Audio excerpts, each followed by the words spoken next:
Close your eyes for a moment and imagine this, an ordinary day, an ordinary person, and a choice. That would change everything. This is their story. Listen closely. Imagine you're the best striker on the planet. You're faster than lightning. Defenders from Real Madrid and Manchester United wake up in a cold sweat just hearing your name, and fans are ready to carry you on their shoulders. And then, suddenly, it all disappears. The magic is gone. You step onto the pitch, the ball keeps slipping away from your feet. The goal looks tiny, and instead of admiration, the entire world starts openly laughing at you.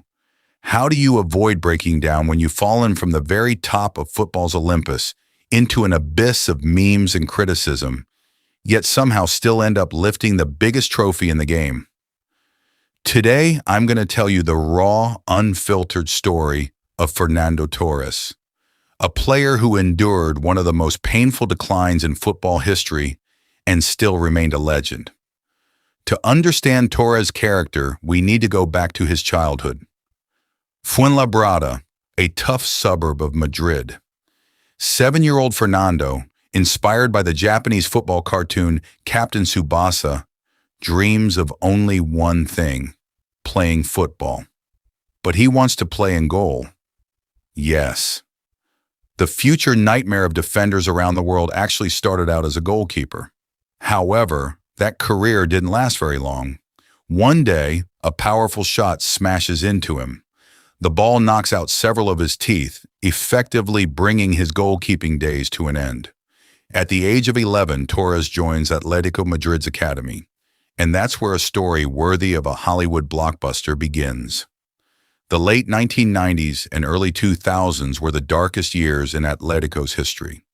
A club that had always prided itself on being football's rebellious outsider crashed into the second division. The club was drowning in debt. The fans were furious. The stands were desperate for hope. They needed a hero, one of their own. And so the club made a bold decision. They pulled a skinny, freckle-faced 17-year-old kid out of the youth ranks. Because of his youth and boyish appearance, everyone called him El Niño, the kid. In 2001, the young Torres made his debut off the bench against Leganés. Just 1 week later, against Albacete, he rose above everyone else in the box and powered home his first goal for the senior team. He practically dragged Atletico back to La Liga by the scruff of the neck. Now think about this for a second. At just 19 years old, Fernando Torres was named captain of Atletico Madrid. Veteran defenders with beards were taking the field, yet their captain was a 19-year-old kid covered in freckles. During his first spell at the club, he scored 82 La Liga goals. He carried Atletico against giants like Real Madrid and Barcelona. But time passed, and Atletico remained stuck in place. Torres was growing up and beginning to realize that if he wanted to win truly major trophies, he would eventually have to leave the warm, familiar home where he was adored. Ahead of him lay the Premier League. And Liverpool manager Rafa Benitez was about to do something many people never believed would happen.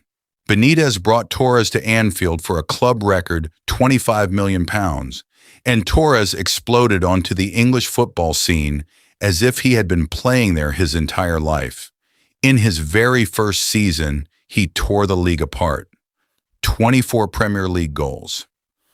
Fernando immediately broke Ruud van Nistelrooy's record for goals scored by a foreign player in his debut Premier League season, and by the end of the campaign, he had amassed an incredible 33 goals across all competitions. He was the complete striker, explosive acceleration, incredible agility, the ability to score from any position, with his head on the volley, falling away from goal, or with a delicate chip. His partnership with Gerrard was pure football telepathy.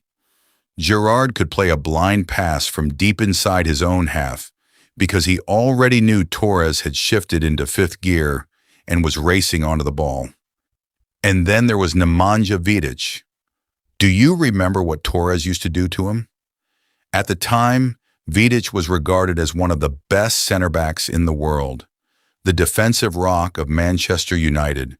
But whenever Torres lined up against him, it was as if all of Vidic's settings suddenly stopped working. Time and time again, Fernando destroyed him with pace, forcing mistakes, drawing penalties, and even getting him sent off. By 2008, Torres had reached the peak of his powers. That year, he finished third in the Ballon d'Or voting, and in that same form, he headed to Euro 2008, the final, Spain versus Germany. Xavi slips a perfectly weighted through ball into space. Torres explodes forward, beats Philippe Lahm to the ball, and calmly lifts it over the advancing goalkeeper. Goal. Spain win the European Championship, ending decades of heartbreak. And Fernando Torres officially becomes a national hero and arguably the most feared number 9 on the planet. At that moment, it felt like he would dominate world football for another decade. But greatness often comes at a price. And Torres was about to pay with his own body. Serious knee problems began to haunt him. His body desperately needed rest. But how do you rest when the 2010 FIFA World Cup is just around the corner? Determined to play in the biggest tournament of his life, Torres took a huge gamble. He rushed his recovery from meniscus surgery. He made the squad. Spain would go on to win the World Cup for the first time in their history. But Torres looked like a shadow of the player he once was. Not a single goal throughout the tournament. And in the final against the Netherlands, he suffered yet another injury, this time to his groin. His body was screaming at him to stop, but he kept going. When Torres returned to Liverpool, he found a club in complete chaos. The team was struggling. The American owners were buried in debt. Rafael Benitez had left, and the squad was getting weaker by the day. Years later, Torres admitted it himself. They promised me a top project. They promised me world-class signings. Instead, the club was falling apart. He knew his best years were slipping away because of injuries, and he didn't have time to wait for a rebuild. Then on deadline day in January 2011, everything changed. Chelsea arrived with a record-breaking offer of £50 million. British football had never seen a transfer fee. After arriving in London, Fernando found himself under a level of pressure that very few players could survive. Every touch of the ball was analyzed. Every missed chance became a headline. Every game without a goal added even more weight to his shoulders. His goal drought for Chelsea stretched to 903 minutes. Think about that. More than 15 hours of football without finding the back of the net. The entire football world was counting the minutes, and the internet showed him no mercy. Memes were everywhere. Critics called him finished. And the hardest truth of all was that Torres had lost his greatest weapon. That explosive burst of acceleration.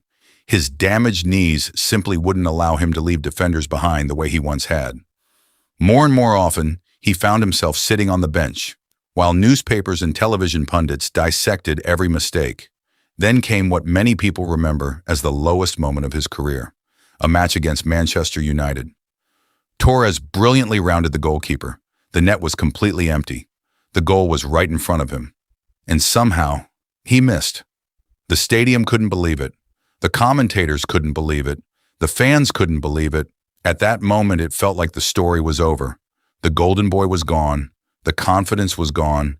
The magic was gone. But this is exactly why Fernando Torres remains one of football's most respected figures. Because when almost everyone had given up on him, he refused to give up on himself. The stage was set for one of the most iconic moments in Champions League history. The second leg of the semifinal, Chelsea versus Pep Guardiola's mighty Barcelona, at Camp Nou. Chelsea were down to 10 men. Barcelona were throwing everything forward. The pressure was unbearable. And then, in the dying moments, the ball broke loose. Torres sprinted clear. One defender behind him, the entire stadium holding its breath. Victor Valdés rushed off his line. Torres stayed calm. He rounded the goalkeeper and rolled the ball into an empty net. Goal. Game over. Chelsea were heading to the Champions League final. The commentary became immortal. Torres! Torres! Torres! 1 month later, he lifted the UEFA Champions League trophy. The trophy every player dreams of winning. Yes, he never scored as many goals for Chelsea as he did for Liverpool. But that goal at Camp Nou guaranteed his place in football history forever. And perhaps the strangest part of Torres' Chelsea years is this. Even during the most criticized period of his career, he kept winning. In the summer of 2012, he traveled to the European Championship with Spain.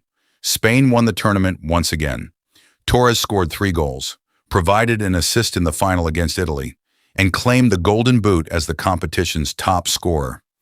A year later, he helped Chelsea win the Europa League. And once again, he delivered when it mattered most, scoring a crucial goal on the road to lifting another European trophy. The player many people had written off was still collecting silverware. Then came a brief and largely forgettable spell in Italy with AC Milan. But by that point, both Fernando and the football world understood something important. This story had to end where it began. El Niño was coming home. Torres returned to Atletico Madrid. Under the leadership of his former teammate, now head coach Diego Simeone, he wasn't there simply for a farewell tour. He wasn't there to collect a paycheck. And he certainly wasn't there to live off old memories. He worked every single day, side by side with younger players, fighting for every minute on the pitch. During his second spell at Atletico, Torres finally scored his 100th goal for the club. He reached another Champions League final in 2016, and he survived one of the most frightening moments of his career. During a match against Deportivo La Coruña, Torres suffered a horrific collision in the air and fell unconscious to the ground. Players from both teams immediately rushed to help. The entire stadium fell silent. Millions of fans feared the worst. But once again, Torres got back up, because that's what he had done his entire career. He endured. He adapted. He kept moving forward, and eventually he achieved what he had returned for. In May 2018, in his final match for Atletico Madrid, Fernando Torres lifted the Europa League trophy. It was the first and only major trophy he ever won with the club he loved most. As he walked off the pitch with tears in his eyes and tens of thousands of fans chanting his name, he knew something important. His debt to Atletico had been paid in full, but Torres wasn't finished yet. Later that year, he accepted one final challenge: Japan. He signed for Sagan Tosu and moved to the other side of the world. For the club and its supporters, the arrival of Fernando Torres felt almost unreal. Shirts with his name sold everywhere. Crowds packed the stadium to see him play.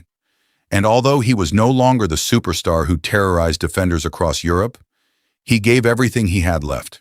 He helped the club remain in the J-League and honored every minute of his contract. Then, in August 2019, Fernando Torres officially announced his retirement from professional football. For many players, retirement means relaxation, a few extra pounds, a quieter life away from the spotlight. But Fernando Torres was never like most players. A few years after retiring, he posted new photos on social media, and football fans around the world couldn't believe what they were seeing. The slim, freckle-faced striker was gone. In his place stood a man who looked more like a professional MMA fighter than a former footballer. Massive shoulders, huge arms, an entirely different physique. But Torres wasn't only building muscle, he was building a new career. He returned to Atletico Madrid and started from the bottom. No shortcuts, no special treatment. He coached youth teams and worked his way through the club's development system. In 2024, he led Atletico's youth side to a national title, defeating Real Madrid's academy team along the way. His progress didn't go unnoticed. Diego Simeone followed his work closely. The club's leadership saw real coaching potential in him. Today, Fernando Torres manages Atletico Madrid B. The same club he joined as a skinny 17-year-old kid is now trusting him